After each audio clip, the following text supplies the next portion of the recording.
오늘 제가 이제 성경 본문을 가지고 우리 그리스도인의 삶을 어떻게 살아야 될까? 좀 더 성숙한 삶을 위해서 세 가지의 업이라고 하는 그런 내용을 한번 생각을 해보겠습니다. 첫째는 우리가 잘 아는 wake up, 깨어라. 자, 한 본문 한번 볼까요? 11절 읽어보겠습니다. 또한 너희가 이 시기를 알거니와 자다가 깰 때가 벌써 되었으니 이는 이제 우리의 구원이 처음 믿을 때보다 가까웠습니다. 너희가 이 시기를 알거니와 자다가 깰 때가 되었다. 구원이 처음 믿을 때보다 가까워졌다. 이 시기라고 하는 것은 헬라어로 카이로스라고 한다. 카이로스. 일반적으로 헬라어로 크로노스라고 하는 때라고 하는 게 있습니다. 크로노스라고 하는 것은 연대기적인 시간, 이렇게 흘러가는 시간, 10시, 11시 이런 흘러가는 그런 일반적인 시간을 크로노스라고 합니다. 그러나 카이로스라고 하는 것은 하나님의 시간, 하나님의 작정된 시간, 하나님의 때, 하나님의 결정적인 시간, 이런 것을 말할 때는 카이로스라고 하는 단어를 씁니다. 오늘 본문에 이 시기를 알거니와 라고 할 때 그 시기는 카이로스라고 합니다. 하나님의 때가 다가오고 있다고 하는 겁니다. 이제는 깨어야 할 때 하나님의 때가 왔다라는 겁니다. 마태복음 26장을 보면은 예수님께서 겟세마네에서 최후 기도를 마치신 이후에 이렇게 말씀했습니다. 때가 가까이 왔으니 인자가 죄인의 손에 팔리오리나 일어나 가자. 그 때라고 하는 것은 하나님의 때, 하나님이 결정한 그 찬스, 그 때가 왔다라는 겁니다. 이 때가 왔다라는 겁니다. 그냥 흘러가는 시간이 아니고 하나님이 작정한 때가 왔다라는 겁니다. 그래서 예수님께서는 십자가를 알고서 가시게 되는 겁니다. 그 때를 알고서 가시게 되는 겁니다. 바울은 지금 하나님이 정해놓은 종말론적인 때 시기가 우리에게 다가오고 있으므로 깨어 있으라고 권하고 있습니다.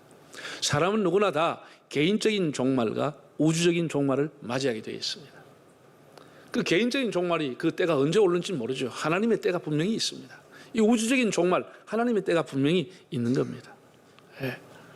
그 때를 우리가 알 수 없기 때문에 깨어 있는 겁니다. 영적인 잠, 세상 잠, 수면 상태에 있지 않고 깨어 있어야 하는 겁니다. 예. 제가 이제 뭐 이렇게 서울이나 이렇게 갈 일이 자주 있어가지고 기차를 타고 갑니다. 아주 편안한 것은 목적지가 종착역이 서울역이다. 또 서울에서 타가지고 부산역까지 온다. 이건 아주 편합니다. 그저 일 많이 보고 피곤해서 누우면 그냥 잡니다. 그리고 또 뭐 2시간 반 동안 잘 수가 없어요. 1시간 반 자면 이제 깨게 돼 있습니다. 그래서 마음 놓고 잡니다. 그리고 뭐 가까이 오면 이제 뭐 음악 소리 나오고 뭐 멘트가 나와서 준비해서 내리라고 얘기를 합니다. 근데 문제는 대구나 대전쯤 갈 때 이거 잠을 수가 없는 거예요.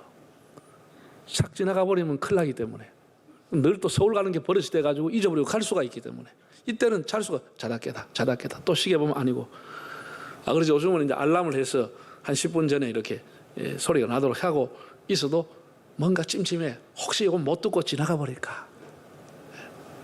깨어 있어야 하는 거예요. 깨지 않으면 가버리는 거예요. 우리가 이제 신앙생활이라고 하는 것은 깨어 있을 때부터 카운트가 되는 겁니다. 깨어 있을 때부터. 구약 성경 전체라 해도 과언이 아닌데 가장 구약 성경에서 설레이는 장면, 아주 흥분되는 장면, 그런 것을 역사적으로 보면은 출애굽기 12장에 나오지 않겠느냐 하는 생각을 해봅니다. 이스라엘 백성이 이제 대장정, 출애굽의 장정에 서게 되는 그런 내용입니다. 한번 출애굽기 12장 1, 2절을 한번 읽어볼까요? 여호와께서 애굽 땅에서 모세와 아론에게 일러 말씀하시되 이 달을 너희에게 달의 시작 곧 해의 첫 달이 되게 하고. 자, 지금 아비벌이라고 하는 달에 출발합니다. 아비벌은 히브리 이력으로 7월입니다. 7월인데도 하나님께서는 이 달을 너희에게 달의 시작, 해의 시작 1월 달로 생각하라는 거예요. 7월을 하나님 1월로 바꿔놓는 거예요. 이건 굉장히 의미가 있는 거죠. 여러분 이제 400년 노예 생활을 청산하고 마지막 밤을 이집트에서 보내는 겁니다. 내일 아침 날이 밝으면 이제 노예 생활 끝이 나고 새로운 땅, 새로운 세상, 하나님이 약속한 프라미스 랜드를 향해서 대장정 출발하게 되는 겁니다. 그래서 그날 밤 마지막 6월절 어린 양을 잡아 집집마다 피를 묻히고 이제는 옷을 입고 지팡이를 들고 급히 음식을 먹으면서 대출애굽을 시작하는 겁니다. 하나님이 모세와 아론에게 이렇게 말했습니다. 지금은 7월이지만 7월이 아니고 이 아비벌을 해의 첫 달 1월로 계수하라, 이렇게 명령을 합니다. 유대인들은 지금까지도 그 사람들의 종교력은 1월이 아비벌입니다. 7월이 1월입니다. 7월이 1월입니다. 왜 그러겠습니까? 애굽이라는 어두운 밤, 죄악의 밤, 노예의 밤, 그 길고 지루했던 고통의 긴 밤을 지나서 새로운 가나안을 향한 약속의 발걸음, 새 역사를 하나님과 함께 시작한 날이기 때문에 그 이전의 시간은 별 의미가 없다는 것입니다. 하나님과 함께하는 새로운 시간이 첫 해, 그 해의 첫 달이 된다라는 의미인 겁니다. 오늘 우리도 마찬가지입니다. 우리가 나이가 얼마나 먹었든지, 지나간 세월 얼마나 살아왔든지, 하나님이 없는 시간은 무의미한 시간입니다. 카이로스라고 하는 개념으로 볼 때 하나님이 없는 시간은 무의미한 시간인 겁니다. 거듭난 날, 하나님을 향한 구원의 은총을 고백한 날, 그 깨어있는 날, 카이로스가 시작된 날, 하나님이 내 인생의 역사 속에 들어와서 나를 움직이시는 그날이, 그날로부터 내 인생은 1월이 되고 의미가 있는 날이 되는 겁니다. 여러분, 중환자실에 누워있는 사람이, 의식이 없이 중환자실에 누워있는 사람이 새해가 무슨 의미가 있습니까? 그 사람이 1월 1일이 무슨 의미가 있습니까? 중환자실에 의식 없이 누워있는 사람에게 1월 1일이면 뭐하고 12월 20일이면 무슨 의미가 있습니까? 영적으로 잠들어 있는 사람, 하나님을 알지 못하고 깨어있지 못한 사람이 새해가 무슨 의미가 있습니까? 그 나이가 무슨 의미가 있습니까? 우리가 죄악에 깊이 잠들어 있는 것을 깨우고 새해를 하나님과 함께 시작하는 카이로스의 아침, 깨어나는 아침이 될 수 있기를 바랍니다. 깨어나는 거예요. Wake up. 사람이 잠자는 동안 사고라든지 행동은 다 멈추게 되는 겁니다. 깨어있지 않으면 무리만 살아있고 이름만 살아있고 사실은 죽어 있는 겁니다. 우리가 새해는 영적으로 깨어있고 도덕적으로 깨어있고 사명적으로 깨고 종말론적으로 깨어서 주님과 함께 시작하는 삶이 될 수 있기를 바랍니다. 너희가 이 시기를 알거니와 지기는 자다가 깰 때가 되었다. 아직도 수면 상태에 있지 말고 깨어라는 겁니다. 두 번째는 클린업, 깨끗하라는 이야기입니다. 13절을 한번 읽어보실까요? 낮에와 같이 단정히 행하고 방탕하거나 술 취하지 말며 음란하거나 호색하지 말며 다투거나 시기하지 말고. 낮에와 같이 뭐 하라고요? 단정하게 행하라. 12절에도 밤이 깊고 낮이 가까웠다. 여러분, 우리가 일반적으로 밤문화라고 하는 것은 어떤 겁니까? 어두움의 문화입니다. 방탕의 문화, 긴장을 풀고 휘청거리는 문화. 밤거리가 다 지저분합니다. 낮에는 깨끗해도 밤거리는 지저분합니다. 이렇게 타락한 세속 문화에 빠지지 말고 낮과 같이 단정하게 반듯하게 살아고 깨끗하게 살아라고 말하고 있습니다. 지저분하고 어두운 밤문화가 그 사람을 지배하면 그 사람은 경건하게 살아갈 수가 없는 겁니다. 반듯하게 깨끗하게 살아갈 수 없는 겁니다. 혼한 대낮이라도 그 사람의 정신을 밤문화가 지배하고 있다고 하면 그 사람은 지저분한 삶을 살아가게 되는 겁니다. 하나님 우리에게 성결과 깨끗한 것을 요구하는 것입니다. 디모데후서 2장을 보면 이런 말씀이 있습니다. 큰 집에는 금그릇도 있고 은그릇도 있는데 천하게 쓰는 것도 있고 귀하게 쓰는 것도 있으니 이것에서 자기를 깨끗하게 하면 주인의 쓰심에 합당한 그릇이 되며 라고 했습니다. 여러분, 사람마다 다 용량이 다릅니다. 큰 그릇이 있고 작은 그릇이 있고 그 사람이 가지고 있는 꿈, 은사 모든 것에 따라 가지고 그릇이 다르다고 얘기합니다. 큰 그릇이라고 하나님이 귀하게 쓰는 것은 아닙니다. 중요한 것은 그 그릇이 깨끗하냐라고 하는 문제입니다. 그릇이 지저분하고 더러우면 하나님이 쓸 수 없다라는 겁니다. 이 많은 그릇에서 네가 깨끗하게 너를 관리하면 주인의 쓰심에 합당한 그릇이 될 수 있다라고 한 겁니다. 청년들이나 우리 성도들이 하나님 앞에 자신을 관리해서 클린업, 깨끗하게 살아야 하는 겁니다. 여기 낮에와 같이 단정하게 행하고 라고 했습니다. 단정하게. 히브리어, 헬라어로 단정하다고 하는 것은 유스케모노스라는 단어입니다. 유스케모노스, 깨끗하게 이렇게 번역되는데 세 가지 의미를 갖고 있습니다. 하나는 어울리게 행동하다는 뜻을 갖고 있습니다. 사람은 나이나 자기의 어떤 처지나 이런 데 있어가지고 어울리는 행동을 해야 되는 겁니다. 언밸런스가 나고 어울리지 않으고 하모니를 이루지 못하면 사람이 좀 이상하게 되는 겁니다. 모든 것이 어울려, 그 사람의 나이라든지 모든 것을 볼 때 그 참 어울린다, 이렇게 해야 그게 단정하다는 뜻이라는 겁니다. 단정하다는 뜻. 목사는 어떻게? 목사답게 어울려야 되는 거예요. 목사답게 살아야 돼요. 장로는 장로답게 살아야 되는 거예요. 집사나 권사는 그답게 살아가야 그게 어울리고 그것이 단정하게 행하는 것이다, 이렇게 말하는 겁니다. 그의 포명과 그의 품격을 지켜줘야 되는 것이지 막 살아버리면 안 되는 것이죠. 막 살아버리면 안 되는 것이죠. 단정하게 행하라. 우리가 옛날에 학교 다닐 때 포명이 단정해서 포명이 방정해서 그렇게 상을 주는데, 단정하다고 하는 것은 아담하다는 뜻이 아니고 어울려야 된다는 거예요. 어울려야 된다는 거예요. 두 번째 뜻은 예의를 바르게 하다는 뜻을 갖고 있습니다. 우리는 예수 그리스도 안에는 높음과 낮음이 없습니다. 귀하고 천한 것이 없습니다. 다 우리는 한 공동체 형제자매요, 신분과 계급이라고 하는 것이 없습니다. 서로가 동등합니다. 동등하다고 해서 예의가 없이 무리하게 행동하라고 하는 의미는 아닌 것입니다. 우리가 스스로 우리를 낮추는 겸양과 겸손의 덕을 가지고 서로를 존중히 여기는, 예의를 바르게 하는 단정함이 필요하다는 거예요. 단정하게 행하라. 그것을 예의를 바르게 하다, 이렇게 해석이 됩니다. 세 번째는 점잖고 고상한 것, 점잖고 고상하다, 그런 뜻을 유스케모노스라고 하는 단어가 가지고 있습니다. 사람이 비싸고 이상한 옷을 입었다고 고상한 것이 아니고, 그 사람이 격이 있게, 그리고 좀 고상하게, 좀 차원 높게 생각을 하고 살아가는 것, 그것을 고상하다, 점잖다, 이렇게 얘기하는 겁니다. 생각과 행동이 격이 높은 사람, 하나님의 진리의 말씀과 영생의 말씀을 갖고 품고 살아가는 사람은 고상하게 살아갈 수 있는 겁니다. 그 말씀이 그를 고상하게 만들어 주는 것입니다. 단정하게 살아라. 사랑하는 여러분, 우리가 처음 믿을 때보다 여러분 지금 더 단정하게 살아가고 있습니까? 처음 믿을 때보다. 유스케모노스, 단정하다는 뜻이 세 가지라고 그랬어요. 뭐라고요? 처음에? 설교 새로 시작할까요? 뭐가 어울리다는 거예요. 여러분 처음보다 지금 더 어울리고 살아가고 있습니까? 더 어울립니까? 두 번째는 뭐라고요? 예의가 바르다라는 거예요. 훨씬 더 예의를 바르게 살아가고 있습니까? 세 번째는 어떻게 해요? 점잖고 고상하게 살아가고 있습니까? 금년에 우리가 좀 더 성숙하려고 하면은 세 가지 기억으로 시작하는 것, 세 가지 기억으로 시작하는 것을 우리 교인들이 곳곳에 포스터를 붙였는데, 실천하게 되면은 정말로 성숙하고 고상한 삶을 살아갈 수 있습니다. 첫째는 기억으로 시작하는 가정예배, 두 번째 기억으로 시작하는 감사의 생활, 셋째는 기억으로 시작하는 기도의 생활, 릴레이 기도하는 것.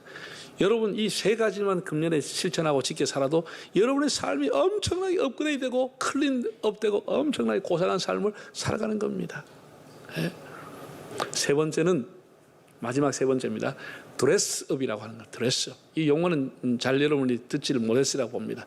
제가 예수로 옷 입자라고 하는 걸 생각이 났어. 그러면 옷 입는 것, 드레스업은 없을까? 사전을 찾아보니까 이 단어가 있더라고요. 드레스업이 있어요. 제가 지은 것은 아니고.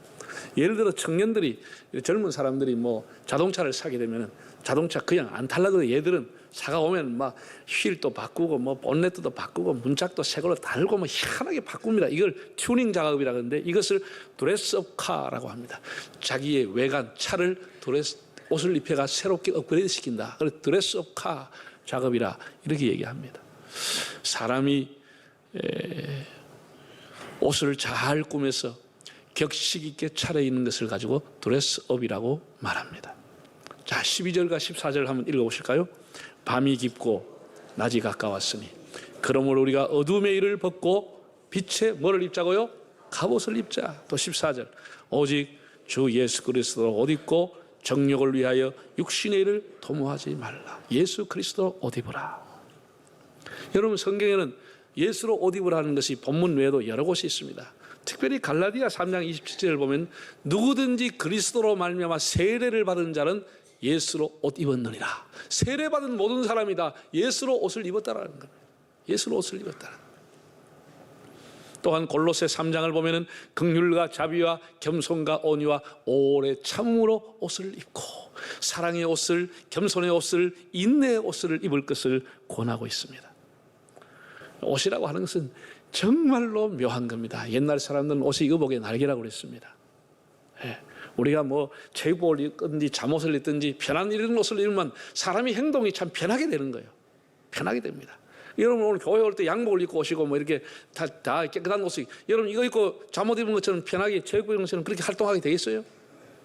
마음대로 누워서 입고 체육복 입고는 마음대로 누워서 이렇게 하는데 그렇게 하기 어려운 거예요. 옷이라고 하는 게 사람을 절제시키는 거예요. 학생들이 다 교복 입혀야 합니다. 학생들이 좀 무지를 살까 싶어서 그 단계에서는 배우는 단계에서 교복을 입히는 거예요. 여러분 경찰 하는 사람이 제복을 입지 않고 물론 형사들이나 이런 사람 사복 입고 근무하지만 제복을 입지 않고 그냥 무슨 뭐 이렇게 방향 지시는 거 와서 서라 가라 하면 사람들이 저 사람 누군가 말 안 듣겠죠. 국가에서 계급장을 붙여주고 그 사람이 제복을 입혀가지고 하면은 그 사람의 권위가 있는 거죠. 권위가 있는 거죠. 제가 군대에 있을 때 이 군종을 했거든요. 군종이라 하는 게 우리 조 목사님 그 장교로 있어서 군목으로 있었지만 군목 밑에서 이제 교회를 하는 걸 군종이라 그래.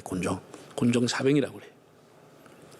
그래서 제가 군종으로 있었는데 참 늘 교회와 새벽기도부터 시작해서 교회와 살아요. 교회 옆에 방을 만들어서 제가 그거 잤거든. 대화서 안 자고.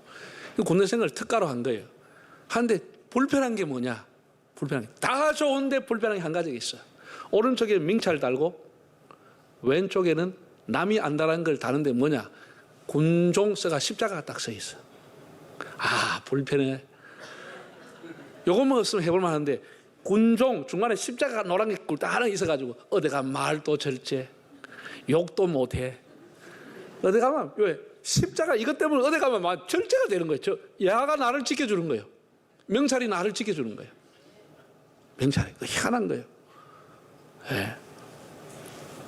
그래서 내가 우리 교인들이 전신에 그냥 막 교복 다 입혀버릴까 싶으면서 그래 이만한 십자가 하나씩 달아가지고 다니면 여러분 직장생활 하면 직장이나 가정생활 어디 가면 다 귀한 사람 됩니다. 이거 십자가 달고 마음대로 행동 못 하거든. 다 귀한 사람 되는데 문제는 불편하다는 거예요. 본인이 불편하다는 거예요. 본인이. 여러분 세례를 받은 사람은 누구로 옷 입었어요? 예수로 다 옷 입었다고 그랬어요. 우리는 다 예수로 옷 입은 사람들이에요. 문제는 주일날 예배 때만 살짝 입고 나오면 집에 가면 다 벗어 던져본다는 거예요. 이게 이제 우리들의 문제입니다. 요 일주일 내도록 예수의 옷을 입고 살아가면 어디 가든지 귀한 사람 되고 주님의 향기가 드러날 건데 교회 올 때 잠깐 애가 있고 하면 주차장 갈 때 벗어 던지는 사람도 있습니다. 주차장에서도 눈부시고 막 이러는 사람도 있습니다. 그래 이게 예수로 옷 입은 게 하루도 안 가. 주일날 또 끝까지 안 가 이게. 안 가. 집에 오면 홀랑 벗어 던져버리고 그만 사복 입고 지멋대로 돌아다니게 막 술집으로 가고 막 아무데나 막 돌아다니게. 여러분은 아니지만은 네? 어떻게 생각하세요? 네? 우리 앞뒤 옆 사람 인사합시다. 우리는 예수로 옷 입었습니다. 그리고 이걸 입고 그래 십자가 달고 예수 옷 입어가지고 아무데나 들어가면 되겠어요? 그게 어떻게 되겠어요? 예수로 말미암아 세례를 받은 사람은 예수로 옷을 입었다고 그랬어요. 옷을 입었다고 그랬어요. 여러분 여성들이 교회 나올 때 귀한 여성들이 나오는 사람 아무도 없습니다. 100% 세수하고 메이크업하고 나옵니다. 메이크업만 하고 좋은 옷 입었다가 되는 게 아니고 그 위에 무슨 옷을? 예수의 옷을 입어야 되는 거예요. 예수의 옷을 입으면 너무너무 귀한 사람이 되는 거예요. 너무 귀한 사람이 되는 거예요. 예? 우리가 사랑의 옷을, 겸손의 옷을, 양보의 옷을, 온유의 옷을 이런 예수의 옷을 입고 살아가면 직장생활에 우리 스스로는 불편하지만 주변의 사람도 칭송을 듣고 아 역시 예수 믿는 사람은 다르구나. 하나님 앞에 영광이 돌아가게 되는 것입니다. 예? 조나단 에드워드라고 하는 사람이 미국에서 참 오래도록 존경받는 사람입니다. 링컨처럼 존경받는 목사님입니다. 이 조나단 에드워드가 이것을 연구한 사람들도 여러 사람이 있습니다. 학자들이. 미국에서 이 조나단 에드워드를 연구해서 박사학위 받은 사람이 꽤나 많습니다. 이분은 특별히 4가지를 평생도록 결심했습니다. 첫째는 자기 모든 삶의 우선순위 1번을 하나님께 두고 하나님의 일하는 데는 최선을 다하겠다. 결심한 하나님의 일을 최선을 다하겠다. 두 번째 이 사람의 결심은 절대로 내 입에서 남을 폄하하거나 욕하거나 상대를 깎아내리지 않겠다. 남을 욕하지 않겠다고 결심한 거예요. 남을 깎아내리지 않겠다. 이것도 굉장히 어렵습니다. 사람은 남 욕하는 재미로 살아가는 사람도 꽤나 많습니다. 남자가 모이고 여자가 모이면 남 욕하는 재미로 살아가는 사람 꽤나 많은데 절대로 남을 깎아내거나 욕하지 않겠다고 결심을 하고 살아가는 게 굉장히 힘듭니다. 세 번째는 자기가 공격을 당해도 그 사람에게 보복하거나 안갚음하지 않겠다. 이것도 굉장히 힘든 겁니다. 누구든지 본능적으로 공격당하면 공격을 하고 싶은데 자기가 공격을 당하더라도 보복하지 않겠다. 공격하지 않겠다. 세 번째 결심입니다. 네 번째 결심은 자기가 부끄러운 행동 때문에 자기 가족이나 주변의 사람들에게 염려를 끼치지 않겠다. 남에게 노를 주지 않겠다. 자기가 부끄러운 행동을 하지 않겠다. 이렇게 결심을 한 거예요. 이 4가지 결심을 가지고 평생을 귀하게, 너무너무 귀하게 살았던 분이 에드워드라고 하는 분입니다. 이분이 돌아가신 지 오래됐지만 이분을 연구하는 사람들이 연구에 가면 나중에 한번 기회 있으면 제가 또 다시 설명을 드리겠습니다. 화면을 띄웠어.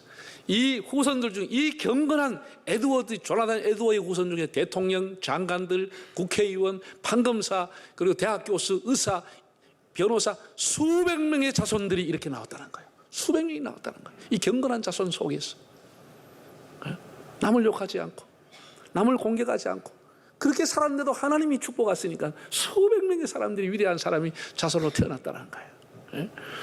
우리가 정말 예수를 옷 입고 살아간다는 게 얼마나 축복인지 모릅니다. 여러분, 사람들이 공부합니다. 왜 공부하지요? 학력의 옷을 덮으시고 싶은 거예요. 학력의 옷을. 돈을 벌어서 재력의 옷을, 재물의 옷을 입고 싶은 거예요. 권력의 옷을, 명예의 옷을 다 입고 싶기를 원하는 거예요. 예? 그것을 가지고 자랑하고 싶어 하는 거예요. 그걸 가지고 자기의 존재감을 드러내고 싶어 하는 거예요. 사랑하는 여러분, 우리는 그 옷 위에다가 예수의 옷을 걸치기를 바랍니다. 예수의 옷을 입어야 돼요. 예수의 옷을. 우리가 하나님 앞에 금년에 참 이렇게 살아서 우리의 삶의 자리에서 작은 등대지기가 됐어. 주님의 빛을 바라고 주님이 내게 주신 빛을 또 보관하고 빛의 자녀로서 어둠의 자녀가 아니라 빛의 자녀로 살아가는 한 해가 되시기를 바랍니다. 그 3가지를 요약해서 다시 한번 볼까요? 자, 화면을 볼 거면 제일 처음에 뭐라고요? 깨어있으라. 깨어있으라. 카이로스, 주님의 때가 다가오고 있다. 깨어있으라. 영적인 수면 상태에 있지 말아라는 겁니다. 두 번째는 깨끗하라. 낮에와 같이 단정하게, 어울리게, 예의 바르게, 고상하게 행동하라. 그리고 세 번째는 뭐라고요? 드레스업. 우리가 세상에 여러 가지 옷을 걸치고 있습니다. 여러 가지 계급의 옷을 걸치고 있습니다. 그 위에 예수로 옷 입는 사람. 그래서 등대지기와 같이 우리의 삶의 자리에서 주님의 빛을 비추며 살아가는 삶이 되시기를 바랍니다.